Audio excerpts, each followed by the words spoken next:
à toutes et à tous.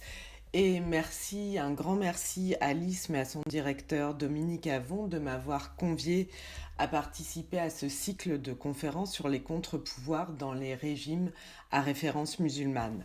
Dans ce cadre, je vais donc vous proposer une conférence intitulée S'opposer au Pacha, contestation et répression en Inde moghole du XVIe au XVIIIe siècle. Et je vais commencer par quelques mots d'introduction générale car j'imagine que vous n'êtes pas tous familiers de l'Empire moghol. Alors son histoire officielle, elle commence en 1526 avec la conquête d'une bonne partie de l'Inde du Nord par Babur, le fondateur de la dynastie, et elle s'achève en 1857 avec la révolte des Sipahs, la déportation en Birmanie du dernier empereur Bahadur Shah par les Britanniques et la proclamation un an plus tard du Raj, c'est-à-dire de l'Empire britannique des Indes. Aujourd'hui, je vais essentiellement me concentrer sur les 2 siècles qui suivirent les premières conquêtes de 1526, c'est-à-dire sur une période durant laquelle l'Empire moghol va s'imposer progressivement comme la première puissance du monde musulman de la première modernité. Il faut en effet rappeler qu'au terme de son expansion vers 1700, le petit royaume créé par Babur en était venu à couvrir, comme vous le voyez sur cette carte, un vaste territoire de plus de 3 millions de kilomètres carrés qui était quasi coextensif au sous-continent et qui comptait environ 150 millions d'habitants, soit près d'un quart de la population mondiale. Au niveau économique, la prospérité impériale reposait en premier lieu sur la domination de la plaine indo-gangetique, riche de terres fertiles et d'une abondante main-d'œuvre agricole, mais aussi d'une florissante industrie textile.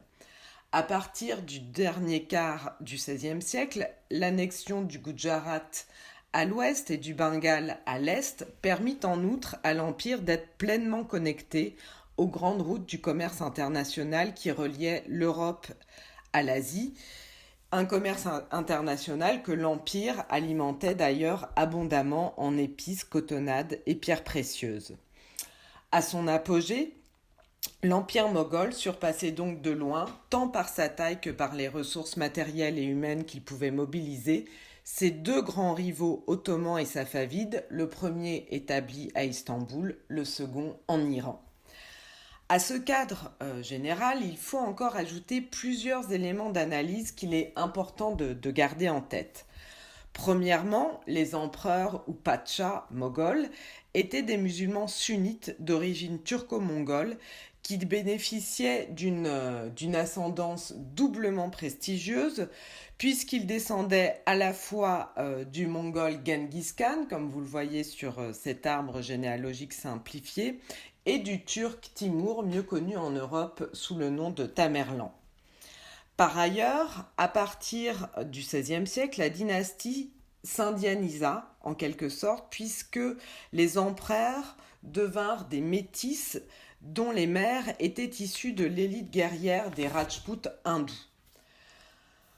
Quelques éléments statistiques enfin donnent à voir 2 autres caractéristiques essentielles de la domination moghole. D'une part, l'écrasante majorité de la population continua à professer une religion différente, à savoir l'hindouisme principalement, de celle de ses dirigeants musulmans. Et ça, c'est important parce que ça rappelle que les 6 siècles de domination politique en Inde, dont les Moghols furent le dernier maillon, n'entraînèrent aucun mouvement de conversion massive.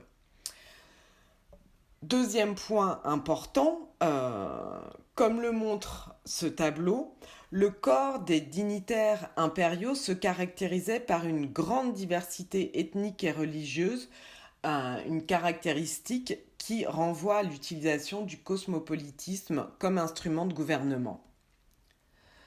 Alors, comme l'histoire de tout bon empire qui se respecte, celle des Moghols a sans surprise été émaillée de contestations dont les objets se devinent déjà pour partie dans la présentation générale que je viens de faire. Une expansion territoriale qui se doubla d'un lent mais continu processus de centralisation administrative, une classe dirigeante extrêmement hétérogène, un hiatus entre religions des gouvernants et des gouvernés, et j'en passe. Visant soit directement le Pacha, soit ses représentants, ces contestations prirent des formes multiples, depuis la simple transgression de règles administratives jusqu'à la rébellion armée, en passant par l'empêchement de l'empereur, voire au XVIIIe siècle, le régicide. Les acteurs de cette opposition multiforme étaient également variés. Tout en haut de la pyramide sociale des contestataires se trouvaient les élites politiques, un terme que j'emploie pour désigner non seulement les membres de la famille impériale, c'est-à-dire les mirzas ou princes, mais aussi plus généralement les amirs, autrement dit les dignitaires de haut rang que l'historiographie tente à assimiler à une forme de noblesse d'empire. Venaient ensuite les oulémas et les soufis, dont certains occupaient des fonctions dans l'appareil d'État en tant que simples qazis, en tant que juges, ou encore de sadres, des personnages qui étaient responsables de la justice et du patronage religieux au niveau provincial. Bien plus bas dans la hiérarchie des opposants figuraient les amindars, un terme qui signifie littéralement celui qui possède la terre et qui désignait de façon générique les chefs locaux possédant un droit héréditaire sur une partie du produit ou du revenu d'une terre. Enfin, il y avait le peuple, entre guillemets, une catégorie que les sources mogholes d'expression persane évoquaient alternativement via les termes de am, littéralement le commun, par opposition aux races, le spécial ou le particulier. On trouve également le terme de création de Dieu, Khal-i Allah, ou encore de Rayat, le troupeau confié au pouvoir pastoral du Pacha. Et jusque tard dans le XXe siècle, c'est précisément à ce peuple moghol, et plus particulièrement à son immense majorité rurale et paysanne, qu'ont été attribuées les formes les plus efficaces d'opposition à l'Empire, jusqu'à le précipiter, écrivait-on, dans un déclin inexorable. De fait, l'historiographie moghole sur les rébellions s'est longtemps concentrée sur les mouvements ruraux de contestation qui ont agité la fin du XVIIe siècle et le début du XVIIIe siècle. Ces révoltes ont fait l'objet de 3 interprétations majeures. Suivant la lecture de type communautariste de Jadunath Sarkar, elles auraient constitué autant de soulèvements proto-nationalistes destinés à libérer la majorité hindoue du joug impérial musulman, les rebelles apparaissant du même coup comme des héros nationaux avant l'heure. Selon les historiens d'inspiration marxiste, comme Irfan Habib, qui ont été particulièrement actifs dans les années à partir des années 50, donc selon eux, au contraire, le moteur principal de ces soulèvements ne serait pas de nature confessionnelle, mais socio-économique, et résiderait dans la fiscalité oppressive imposée par les Moghols aux paysans. Les rébellions rurales, qui se sont multipliées à partir des années 1680, seraient donc, en d'autres termes, des révoltes antifiscales.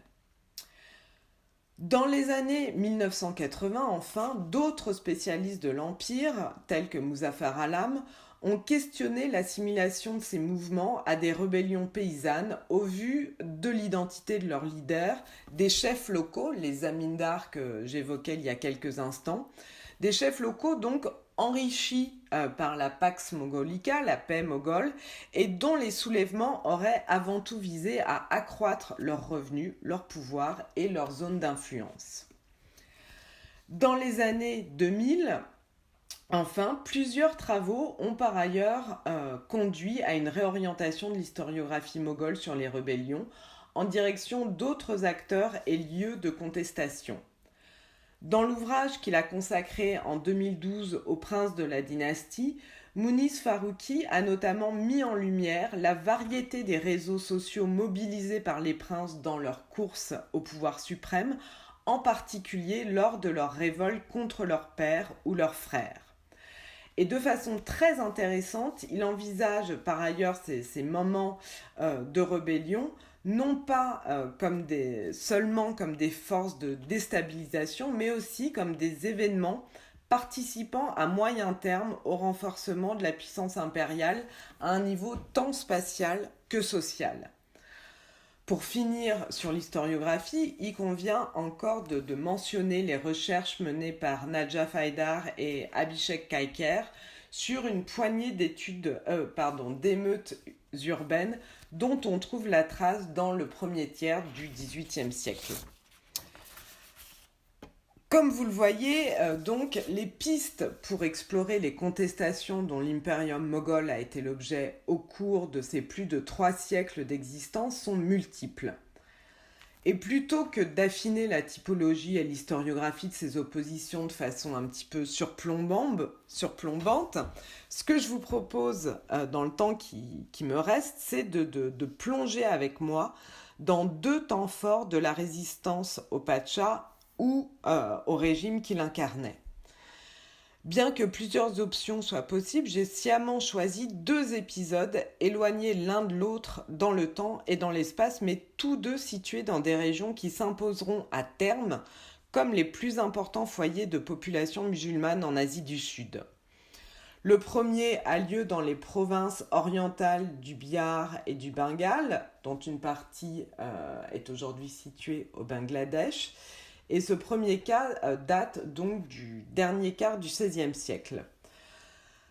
Le second exemple que je vais détailler se déroule quant à lui au Pendjab, pour partie au Pakistan actuel, dans le premier quart du XVIIIe siècle.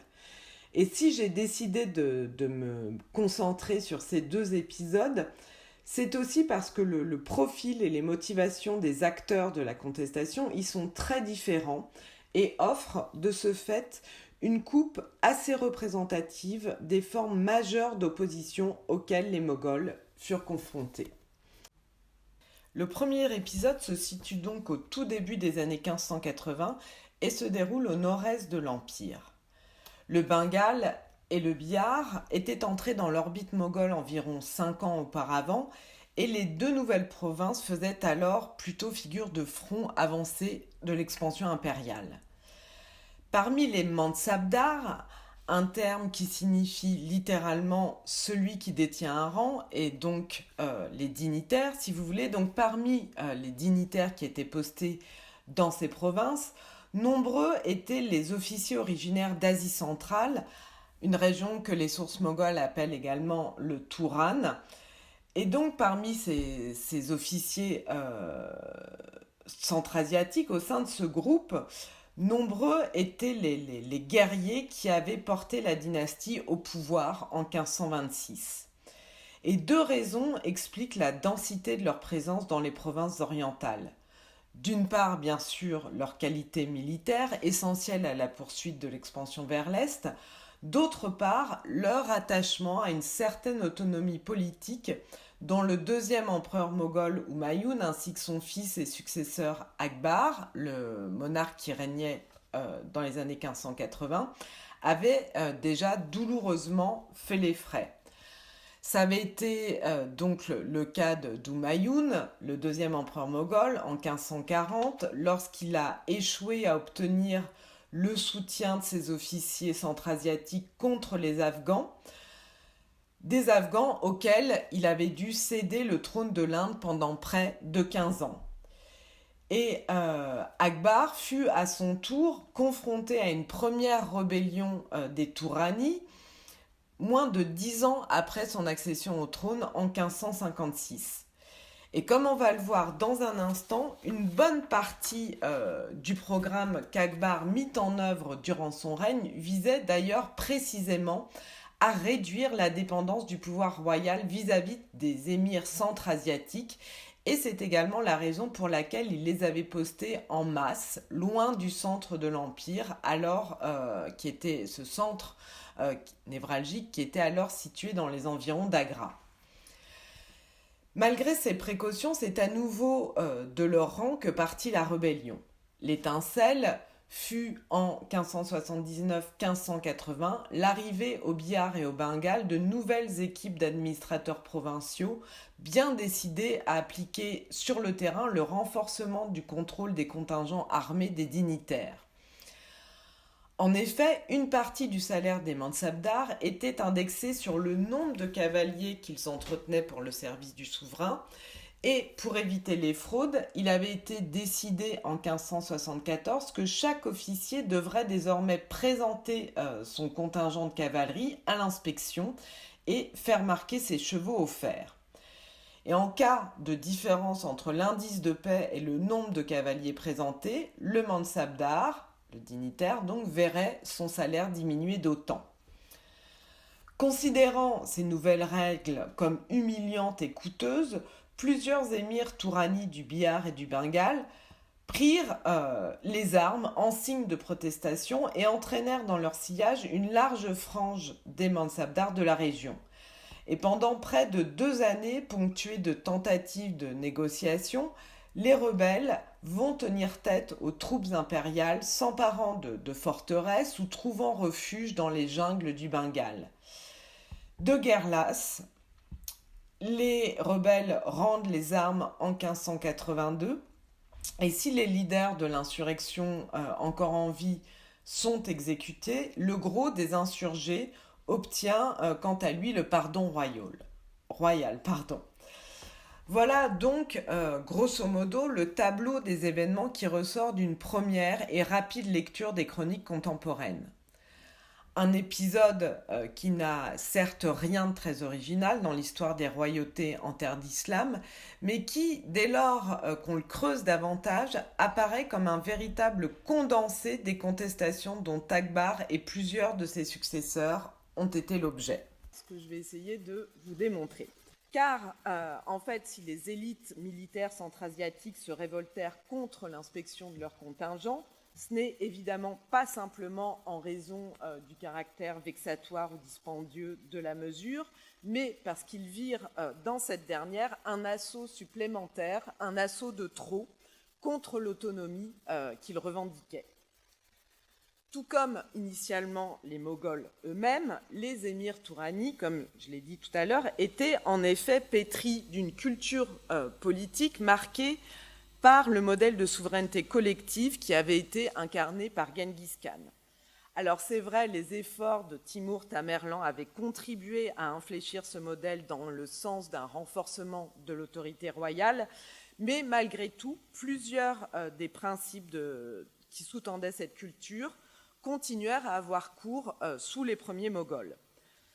La notion d'appartenance de la souveraineté à une lignée plutôt qu'à un individu s'y traduisait ainsi par un système de succession très ouvert au sein duquel tous les membres mâles de la lignée pouvaient également prétendre au trône. S'y traduisait également par la distribution au fils du souverain en titre d'apanage de portions du royaume gouverné de façon quasi indépendante, et enfin par un rapport très lâche à l'autorité du Pacha.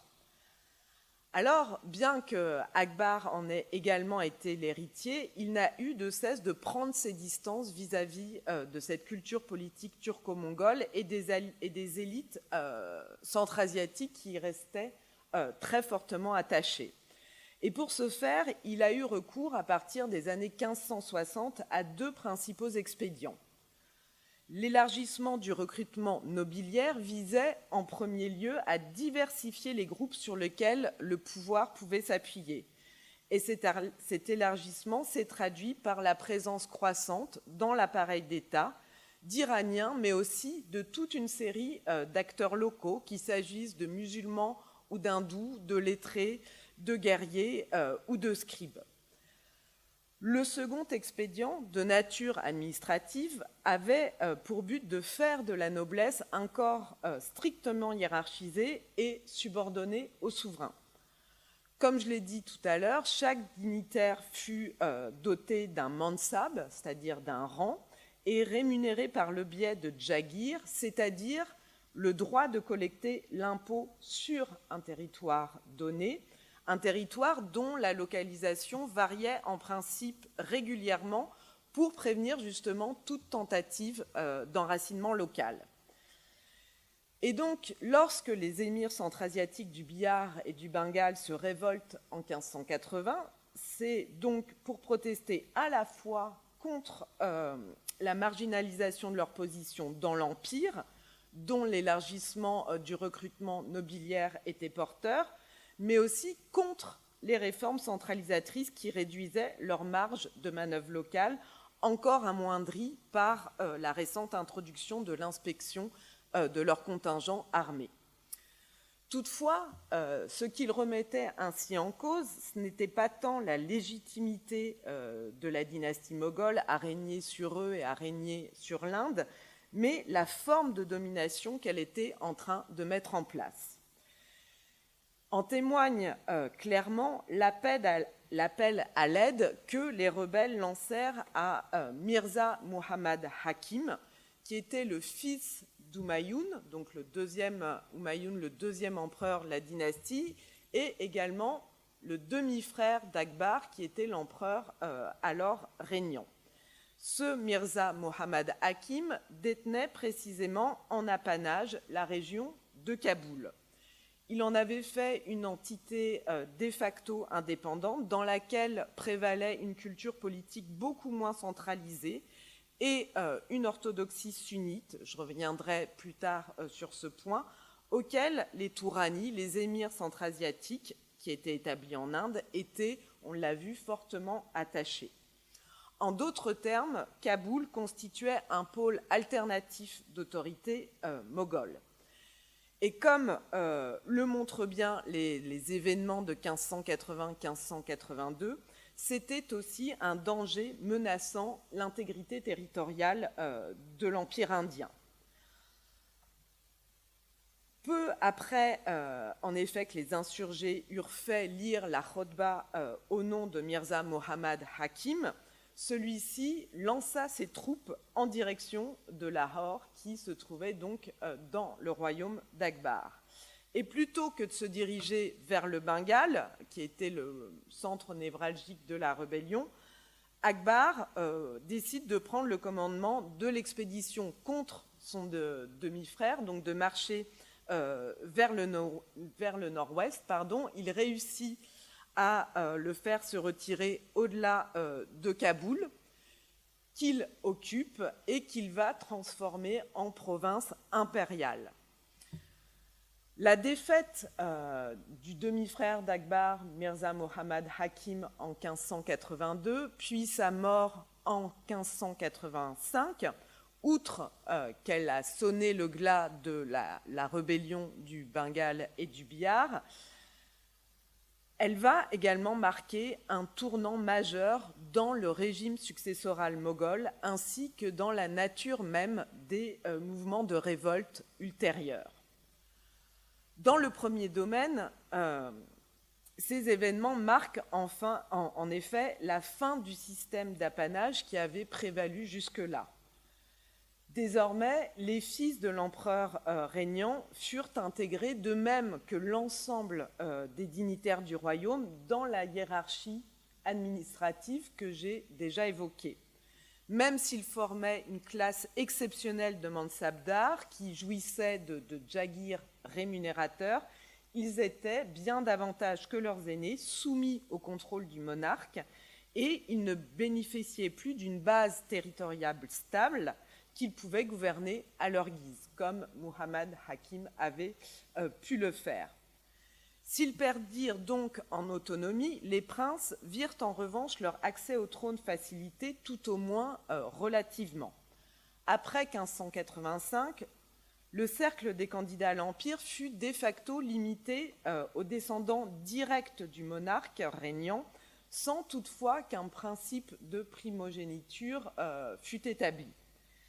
Et ces nouvelles règles de succession, elles vont assez logiquement conduire à une compétition accrue entre frères, une compétition qui va se faire par ailleurs de plus en plus violente et sanglante au cours du XVIIe siècle, avec le déclenchement de véritables guerres de succession. Là, vous avez une image de la bataille de Samurghar, au cours de laquelle deux des fils de Shah Jahan, qui étaient encore en vie à cette époque, s'affrontent pour sa succession. Et à l'issue de cette bataille, c'est Aurangzeb qui triomphe et qui va s'imposer sur le trône moghol. Ce changement de règles de succession entraîne également l'émergence d'un nouveau type de rébellion princière qui oppose non plus l'empereur à ses frères, mais l'empereur à l'un de ses fils. Et là, je vous ai mis voilà une peinture à droite qui illustre la capture par Jahangir de son fils Khosrow, qui s'était rebellé contre lui au tout début de son règne. Et à gauche, vous trouverez une liste indicative des rébellions princières des fils contre leur père au cours du XVIIe siècle. Dans le deuxième domaine, l'échec de la révolte du début des années 1580 va mettre un terme au mouvement d'opposition armée animé par les amirs d'origine centra-asiatique, des mouvements qui, comme je l'ai dit au tout début, avaient commencé dans les années 1560. Au-delà, cet échec ouvre un nouveau chapitre dans l'histoire des relations entre l'empereur et les membres de l'élite politique. Conscient qu'une confrontation ouverte avec le monarque était désormais impuissante à enrayer le processus de centralisation en cours, ils n'eurent d'autre choix que d'accepter le pouvoir plus restreint qui leur était dévolu dans le nouvel ordre impérial. Et de fait, pendant plus d'un siècle, l'Empire moghol ne connaîtra plus à proprement parler de révolte nobiliaire. Alors, c'est vrai, on trouve encore bien sûr des amirs qui se rebellent, par exemple, contre Jahangir et Shah Jahan. Et vous voyez ici la mise à mort d'un de ces rebelles, l'Afghan Ranjan Lodi, qui s'était rebellé contre Shah Jahan. Mais ces mouvements, ils dérivaient en réalité directement du positionnement des amirs lors de l'inévitable conflit pour la succession, et ils n'étaient pas porteurs de revendications de classe, entre guillemets. Cela étant dit, ça ne signifie pas pour autant que les amirs ne cherchèrent pas à profiter de ces rébellions princières, ni que toute opposition nobiliaire indépendante cessa à partir du début des années 1580. Bien au contraire.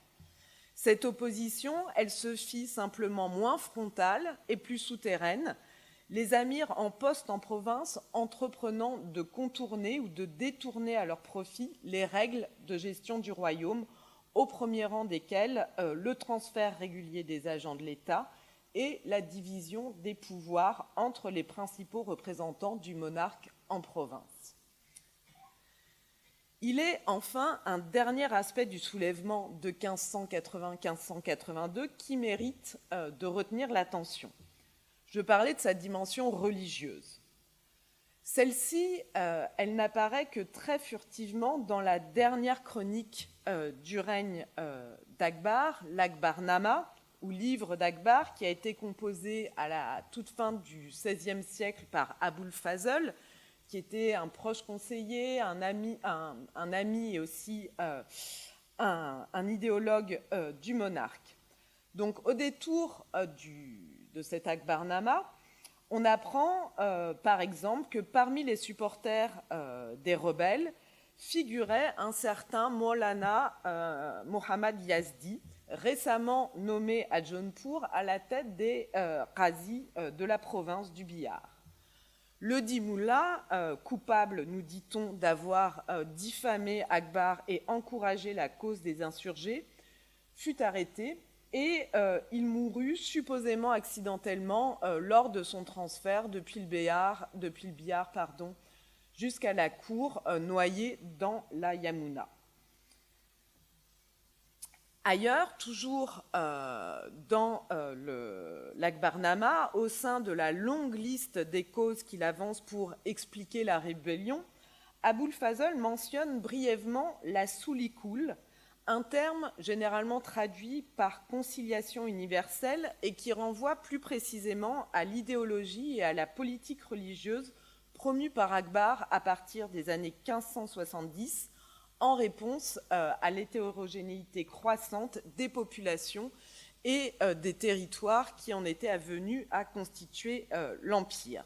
Cette soulikoul, elle requérait des sujets de l'Empire, une soumission à la suprématie à la fois temporelle et spirituelle du Pacha, lequel, suivant l'atmosphère millénariste de l'époque, je vous rappelle que l'an 1000 de l'Hégire tombe en 1591-1592 du calendrier chrétien, donc le Pacha revendiquait le statut de Mujadid, c'est-à-dire de rénovateur de l'islam. Dérivant du mandat spirituel que le souverain entendait détenir sur l'ensemble de l'humanité en vertu de son essence sacrée, la soulikoul procédait bien plus d'une ambition universaliste que d'un quelconque esprit de tolérance. Si toutes les religions avaient leur place dans l'Empire, c'était tant que leurs adhérents reconnaissaient la sainteté du monarque et obéissaient à ses lois, qu'elles soient temporelles ou spirituelles. En 1579, soit quelques mois avant le début de la révolte du Bengale et du Bihar, Akbar avait d'ailleurs multiplié les gestes manifestant son émancipation et son ouverture religieuse. Je n'en citerai que deux. D'une part, l'abolition de la jizya, cette taxe emblématique de la soumission des non-musulmans à un État islamique, une mesure qui vint s'ajouter à la liberté de culte dont les koufars, les non-croyants, bénéficiaient déjà, et qui vint s'ajouter également à leur intégration croissante dans l'appareil administratif. D'autre part, en cette même année 1579, Akbar fait signer aux plus éminents oulémas de l'Empire un mazar, autrement dit une déclaration qui établit sa suprématie en matière juridico-religieuse et qui subordonne donc explicitement l'autorité des juristes à la sienne dans un domaine qui était jusque-là considéré comme leur chasse gardée.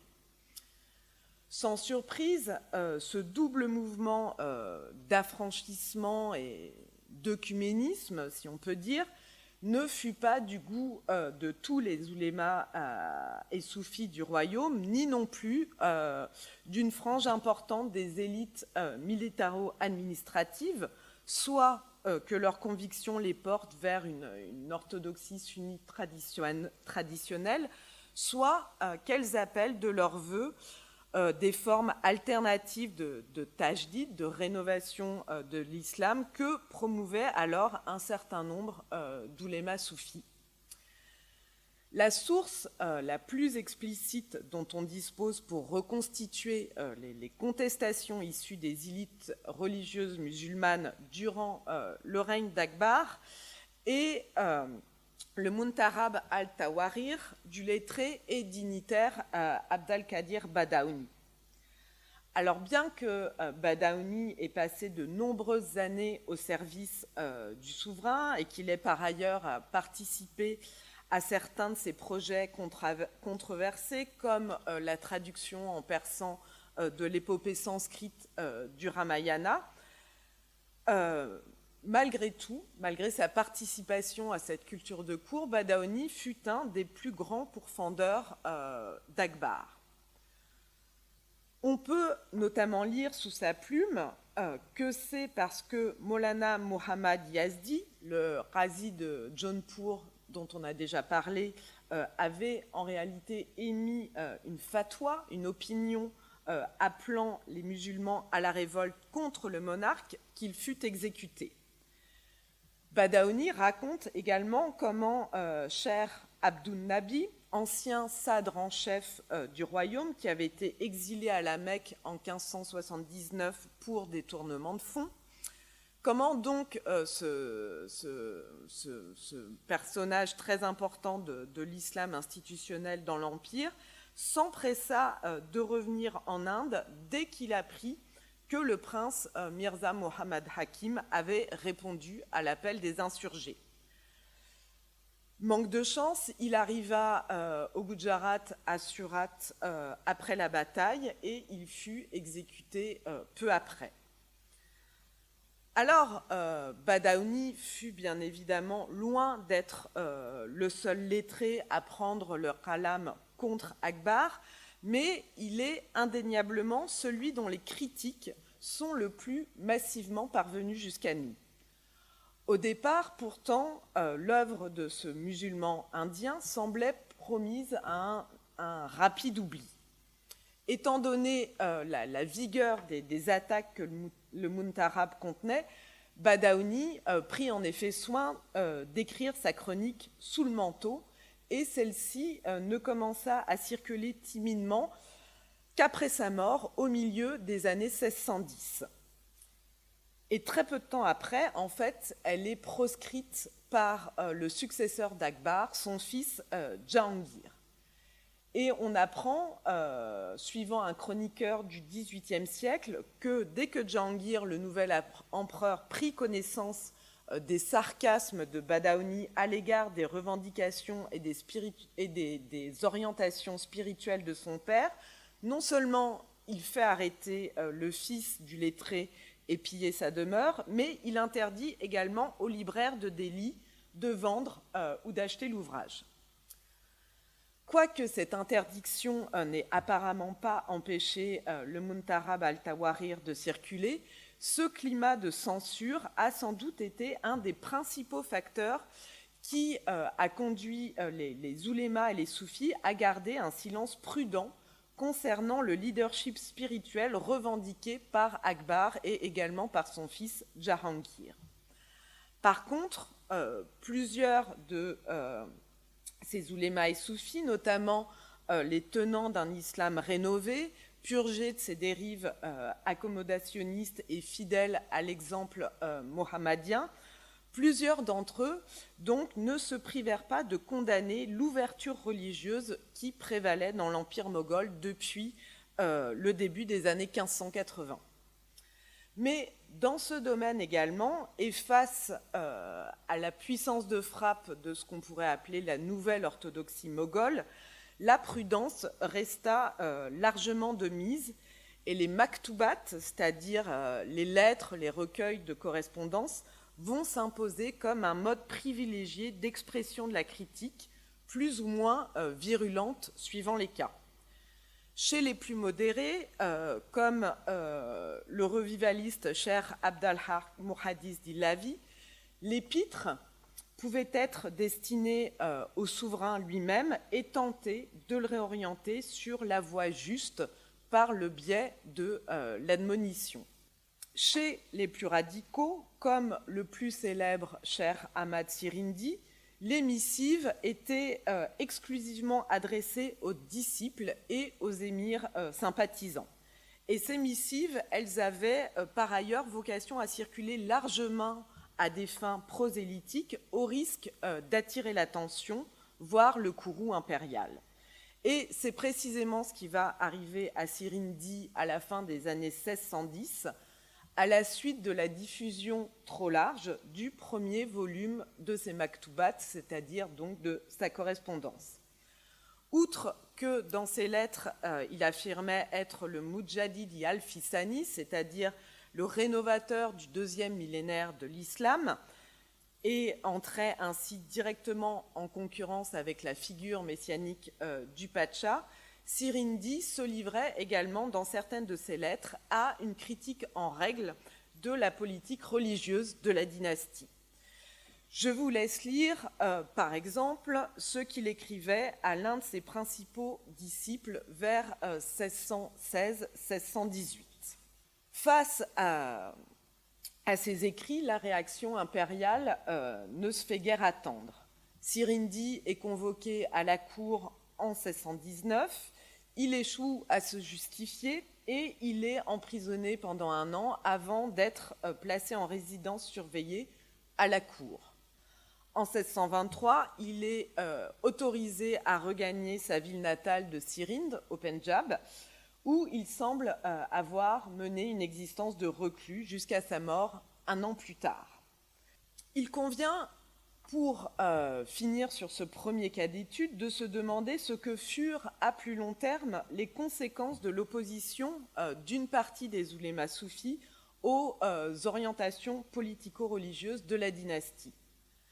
Si plusieurs des successeurs d'Akbar, notamment son fils Jahangir, vont continuer à se considérer comme des rois saints, ils se gardent en revanche de manifester publiquement leurs revendications afin de ne pas mettre une nouvelle fois le feu aux poudres. Comme le montre le nimbe, le halo qui ceint ici le visage du dernier empereur de la dynastie, Bahadur Shah, un nimbe, un halo qui devient, dès le règne de Jahangir, un attribut récurrent des portraits des souverains et qui signale leur sainteté, comme le montre donc ce type de document. Les empereurs n'ont pas hésité à continuer à se présenter dans un idiome messianique auprès du cercle restreint de la cour. Par ailleurs, aucun des successeurs d'Akbar n'est revenu sur la politique d'ouverture religieuse sous-tendue par la Souli-Koul. Souverains pragmatiques, les Moghols poursuivirent le pluralisme étatique établi en matière de patronage religieux et ils vont continuer d'incorporer en nombre croissant les non-musulmans dans l'appareil d'État. C'est d'ailleurs sous Aurangzeb, l'empereur qui passe pourtant comme le plus sectaire de toute la dynastie, que les non-musulmans deviennent les plus nombreux dans l'administration. En 1707, donc à la mort d'Aurangzeb, il représentait un peu moins d'un tiers des mansabdars contre 16% à la fin du règne d'Akbar en 1605. Il est temps à présent de passer au second cas d'étude sur lequel je serai, je vous rassure, beaucoup plus brève. Ce deuxième cas de figure nous transporte donc à l'autre extrémité de la plaine indo-gangétique, plus précisément au Pendjab, qui, depuis le début du XVIe siècle, était devenu le centre névralgique du sikhisme, une religion donc fondée à cette époque, issue d'un mélange de plusieurs courants de l'hindouisme et qui était marquée par un certain égalitarisme qui n'opérait pas ou peu de discrimination suivant l'appartenance religieuse ou la position sociale. De ce fait, hindous, musulmans, basses et haute caste étaient libres d'y adhérer. Jusqu'au début du XVIIIe siècle, le leadership de ce mouvement est assuré par une lignée de 10 gourous ou maîtres spirituels, tous issus de la caste relativement privilégiée des Khatris, une caste essentiellement urbaine dont les membres occupent traditionnellement des emplois commerciaux, ils sont marchands ou administratifs, on les trouve en tant que scribes ou comptables, y compris dans l'administration moghole. La révolte dont je voudrais vous parler commence en 1709, c'est-à-dire 2 ans après la mort d'Aurangzeb, le dernier des 10 grands moghols, qui fut en tout cas le monarque qui a porté l'empire à son extension territoriale maximale. Il est suivi sur le trône par son fils Bahadur Shah, qui ne va toutefois réussir à s'imposer sur le trône qu'après une longue guerre de succession dont les effets occupent encore une bonne part de ses énergies en 1709. 1709, c'est également un an après la mort de Guru Gobind Singh, le dernier des 10 gourous sikhs, dont le mandat avait été marqué par deux transformations importantes. D'une part, en 1699, il avait créé le Khalsa, une sorte de fraternité militaire qui avait vocation à rassembler tous les Sikhs et qu'il avait placé sous son autorité directe. D'autre part, avant son décès, il avait également décidé de mettre fin à l'autorité personnelle du gourou et de transférer cette autorité d'une part au gourou Grant, c'est-à-dire le livre saint des Sikhs, et d'autre part au gourou Pant, c'est-à-dire au rassemblement des Sikhs dans le Khalsa. Alors, bien que ces nouvelles orientations aient été impulsées par Gobind Singh pour unifier la communauté sikh en proie à de fortes dissensions internes, Gobind Singh est lui-même mort assassiné non par les Moghols, avec lesquels il avait un certain nombre de divergences par ailleurs, mais par un mercenaire afghan envoyé par ses rivaux du Pendjab. Donc des dissensions importantes qui expliquent que les transformations qu'il ait initiées de son vivant est loin d'avoir fait l'unanimité après sa mort. C'est donc en 1709, dans ce contexte doublement troublé, qu'intervient la révolte de Banda Bahadur, un personnage dont on sait relativement peu de choses avant cette date, sinon qu'il s'agissait d'un chef de guerre sikh. En 1709, en tout cas, il s'autoproclame successeur du gourou et il se lance dans une révolte explicitement anti-moghole. En l'espace d'un an, le nombre de ses supporters est multiplié par 10, de 4 000 à 40 000, et pendant les 5 années suivantes, ils vont mener de multiples raids sur les riches villes mogholes de la région, comme Sirhind, Lahore et d'autres, et vont réussir à paralyser l'administration de la province, se réfugiant soit dans le piémont himalayen, que vous voyez ici, soit dans la jungle Laki qui se trouvait dans la région, et ce, à chaque fois que les troupes impériales se rapprochaient un petit peu trop près. Et ce n'est finalement qu'en 1715, donc 6 ans après le début de la révolte, que le nouvel empereur, Farouk Siyar, après avoir lui aussi éliminé ses rivaux à la succession au trône, réussit à faire capturer Banda Bahadur. En mars 1716, il est amené à Delhi et après avoir été forcé de tuer son propre fils, il est exécuté avec 700 de ses partisans, ce qui lui valut bien plus tard le titre de shahid, c'est-à-dire de martyr au sein de la communauté sikh. Plus encore que les révoltes rurales qui secouèrent d'autres régions de l'Empire dans les dernières décennies du XVIIe et les premières du XVIIIe siècle, la rébellion de Banda Bahadur a longtemps été considérée comme un soulèvement religieux visant à mettre fin à l'oppression moghole des non-musulmans, en particulier des Sikhs.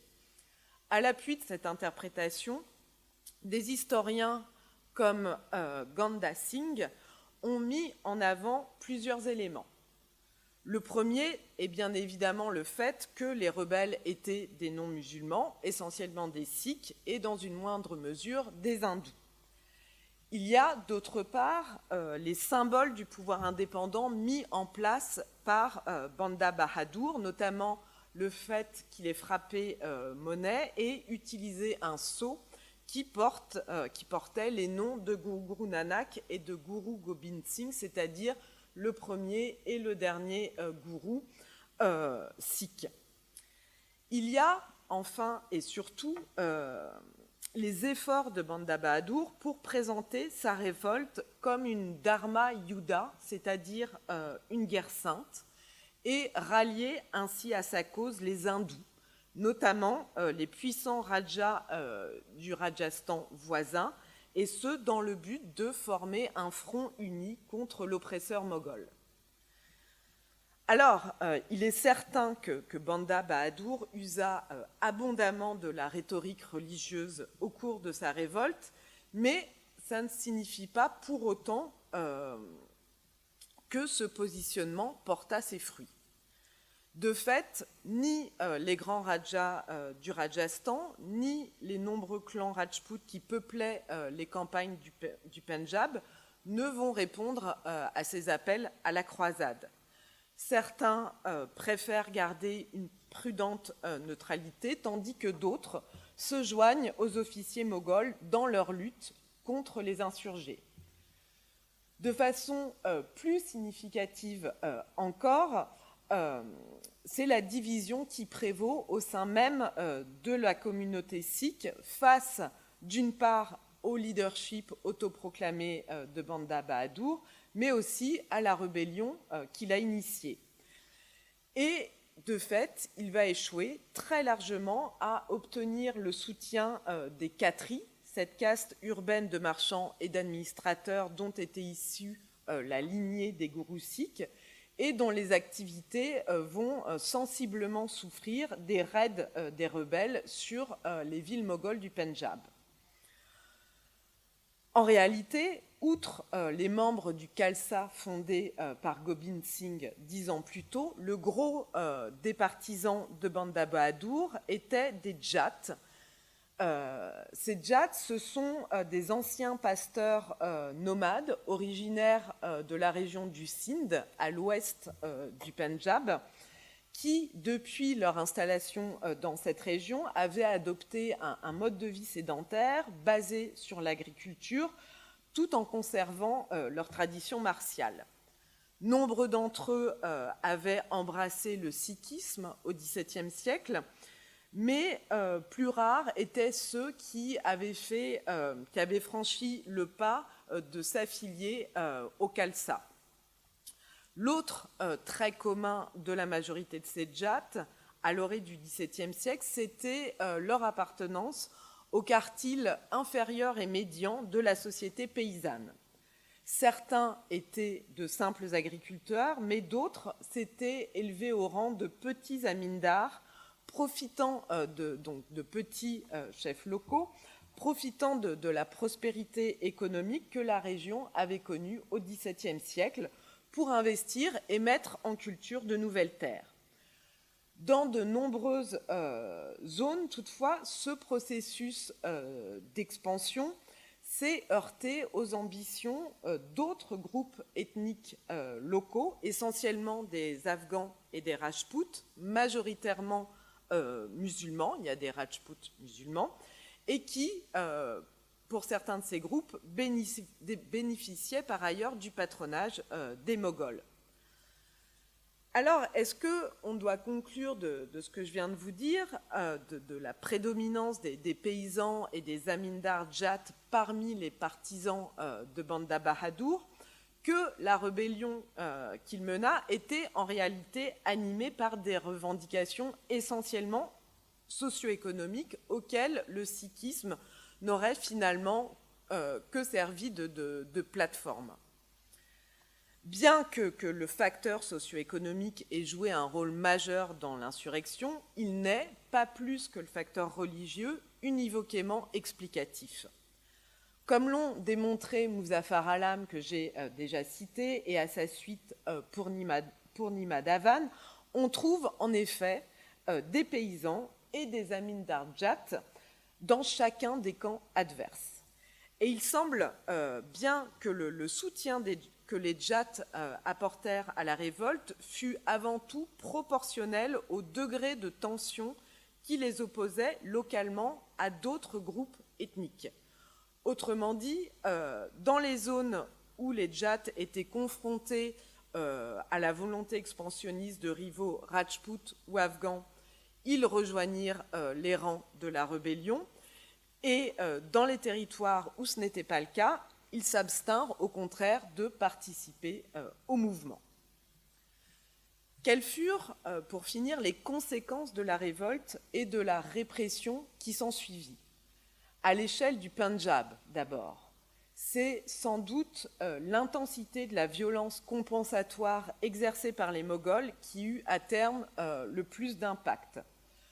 Outre le supplice de Banda Bahadur et l'exécution d'un grand nombre de ses supporters, dont je vous ai parlé il y a un instant, la répression passe par la destruction de villages ou la capture et l'asservissement de larges groupes de paysans, qu'ils aient ou non soutenu la rébellion. Ce faisant, les autorités mogholes s'aliénèrent une frange importante de la société pendjabi, mais cette répression contribue également à moyen terme à la militarisation croissante du Khalsa et à la radicalisation de son opposition au Pacha. À l'échelle de l'Empire, l'insurrection de Banda Bahadur témoigne, de même que nombre des autres révoltes rurales du tournant des XVIIe et XVIIIe siècles, elle témoigne de la montée en puissance sur l'échiquier politique indien de groupes construits d'une part autour d'une identité ethnique, religieuse et régionale commune, et d'autre part dans la lutte contre les Moghols. Avec les représentants de l'empereur en province, au premier rang desquels les gouverneurs, mais aussi les ministres des Finances, par exemple du Bengale, de l'Awadh ou encore du Décan, ce grand plateau central de l'Inde. Ces groupes, comme les Jats, vont être les acteurs principaux du processus de régionalisation des pouvoirs qui vit au cours du XVIIIe siècle l'émergence d'une série d'États de facto successeurs des Moghols, mais dont aucun, ou presque, ne va remettre en cause la superstructure impériale dans laquelle il s'était niché. Il se présente toujours, il continue à fonctionner dans le cadre impérial. Alors, pour conclure cette fois définitivement, je voudrais terminer sur une petite note tout à fait anachronique, mais qu'il n'est pas inutile de rappeler en ces premiers jours de l'an 2022. Car contrairement à ce qu'on pourrait croire, l'opposition aux Moghols n'est pas morte en 1857 avec la dynastie fondée par Babour, loin de là. Je donnerai deux exemples de son actualité à travers deux images. La première est une photo prise entre décembre 2020 et décembre 2021, une période durant laquelle des dizaines de milliers de paysans du Pendjab et de l'Haryana se sont mobilisés contre les réformes libérales du secteur agricole que le gouvernement de Narendra Modi, l'actuel Premier ministre de l'Inde, cherchait à mettre en place. Et leur arme de protestation la plus efficace pour ce faire a été d'assiéger, entre guillemets, la capitale de Delhi via une série de barrages routiers installés à la périphérie de la ville. Durant donc ce sit-in prolongé, au terme duquel ils ont finalement obtenu gain de cause il y a quelques semaines, en décembre 2021, les paysans Pendjabis, en majorité sikhs, ont habillé leur campement d'images de contestataires indiens. Et comme vous le voyez, Banda Bahadur figure naturellement en bonne place parmi ces héros du temps passé qui ont fait plier de puissantes administrations, en l'occurrence mogholes. L'image sur laquelle je terminerai est quant à elle un photomontage lié à l'affaire dite d'Aurangzeb Road. Cette affaire, elle a à voir avec le fait qu'en 2015, le conseil municipal de la ville de Delhi décide de débaptiser cette importante artère de la capitale en raison de la cruauté dont l'empereur Aurangzeb aurait fait preuve à l'égard des hindous dans la seconde moitié du XVIIe siècle. Donc, Cet acte, il est loin d'être isolé et il renvoie à la multiplication sans précédent des attaques contre la présence et le passé musulman de l'Inde depuis la victoire électorale du parti nationaliste hindou du BJP en 2014 et la nomination consécutive de son leader, Narendra Modi, au poste de Premier ministre. Outre la persécution des musulmans auxquels il se livre, le BJP a fait de l'empire moghol le symbole de tous les maux dont l'Inde a souffert à travers les siècles, s'attelant tantôt à diaboliser ses dirigeants, tantôt à effacer les traces matérielles de sa présence. Face à ces formes nauséabondes de contestation qui mêlent reconstruction mythique et mémoricide, c'est aujourd'hui aux historiennes et aux historiens qu'il revient de prendre le calame devenu clavier, non pas, bien sûr, pour se livrer à une quelconque apologie de la dynastie, mais pour assurer la poursuite d'un débat contradictoire et ancré dans les sources primaires sur la trajectoire de la domination moghole. Je vous remercie.